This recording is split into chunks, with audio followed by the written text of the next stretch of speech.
கேரளா ஸ்டைலில் அருமையான ஒரு மாங்காய் சாதம் எப்படி செய்யுதுன்னு பார்க்கலாம் வாங்க. வெல்கம் டு ராஜி அக்கா கிச்சன். இதை கேரளாவில் சம்மந்தின்னு சொல்லுவாங்க. மாங்காய் பச்சை மாங்காய் வச்சு ஒரு துவையல் மாதிரி அரைச்சி அதில் சாதத்தில் போட்டு பிசைஞ்சு சாப்பிடும். அதை எப்படி செய்கிறதுன்னு பார்க்கலாம் வாங்க. ஃபஸ்ட்டு நல்லா பாஸ்மதி அரிசி இல்லை நீங்கள் நார்மலாக வடிக்கிற அரிசியை ஒரு அரை மணி நேரம் ஊற வச்சுட்டு தண்ணி கொதிக்க வச்சு உப்பு சேர்த்து நல்ல மிதமான சூட்டில் வேக வச்சு உதிரியாக எடுத்து வச்சுக்கோங்க. வடித்த உடனேயே கொஞ்சோண்டு தேங்காய் எண்ணெய் போட்டு அதில் விட்டுட்டிங்கன்னா தேங்காய் எண்ணெய் நல்லா சாதத்தில் அப்சர்வ் ஆகி வாசனையாக கேரளா ஸ்டைலில் இருக்கும்.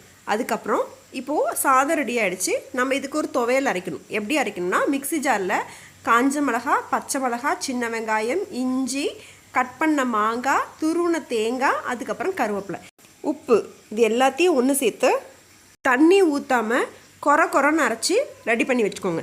இதை அப்படியே வடித்த சாதத்தில் தேங்காய் எண்ணெய் சேர்த்தும் பிசைஞ்சு சாப்பிட்லாம். செம்ம டேஸ்ட்டாக இருக்கும். குயிக்காக செய்யணும், அதே சமயத்தில் எனக்கு சாப்பாடு செம்ம டேஸ்ட்டாகவும் எம்மியாகவும் இருக்கும்னு நினச்சிங்கன்னா உங்களுக்கு தான் இந்த ரெசிபி. நீங்கள் கண்டிப்பாக ட்ரை பண்ணி பாருங்கள். லீவு நாளில் செஞ்சு சாப்பிட்றோன்னா நம்ம இதை வீட்டில் செஞ்சு சுட சாதம் வடித்து தேங்காய் எண்ணெய் போட்டு இதை பேஸ்ட்டு போட்டு சாப்பிட்லாம் சுட்ட அப்பளத்தோட.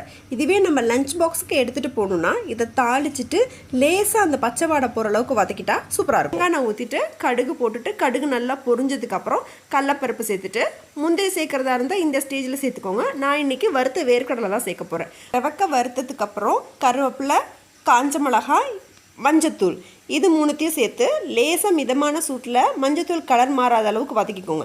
வதங்கினதுக்கப்புறம் அரைச்சி வச்சுருக்க பேஸ்ட்டு சேர்த்து லேசாக வதக்குங்க. ரொம்ப வதக்குனா டேஸ்ட்டு மாறிடும். அந்த மாங்காய் பச்சையாகவே இருக்கணும், வேகக்கூடாது.